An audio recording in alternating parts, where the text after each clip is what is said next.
3 పగళ్ళు 3 రాత్రులు ఉన్నటువంటి స్థితిని చూపిస్తుంది. అంటే ముందుగా మనకి యోనా కడుపులో చేప గురించి ముందు చెప్పేశాడు పాత నిబంధన గ్రంథంలో. అవి కొత్త నిబంధన గ్రంథంలో నెరవేర్చబడ్డాయి. అయితే 3 పగళ్ళు 3 రాత్రులు అనడానికి చాలామందికి ఇప్పటికీ అనుమానమే. అయితే లెసన్ విన్న తర్వాత మీ అందరికీ అర్థమైపోయి ఉంటుంది.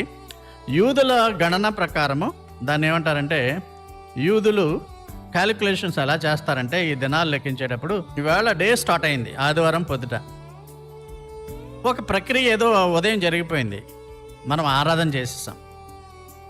రాత్రి పగలు కూడా ఆ ప్రక్రియ జరిగినట్లుగా వాళ్ళు గణించుకుంటారు. లెక్కలు 24 గంటల లెక్క కాదు. శుక్రవారం నాడు యేసు ప్రభువు సిలువ మ్రాన మీద మరణించి ఇంచుమించు రాత్రి అవుతున్నప్పుడు సమాధి చేయబడ్డాడు. అంటే యాక్చువల్గా హాఫ్ డే, అర్ధ రోజు అయినప్పటికీ పూర్తి రోజుగా వాళ్ళు పరిగణిస్తారు. అంటే యేసుప్రభు విషయంలో కాదు, ఏదైనా ఒక ప్రక్రియ యూదులు జరిపినప్పుడు సమయంతో అంటే గంటలతో సమానం కాకుండా రోజులో ప్రవేశిస్తే చాలు రాత్రి పగలు అంటారు వాళ్ళు.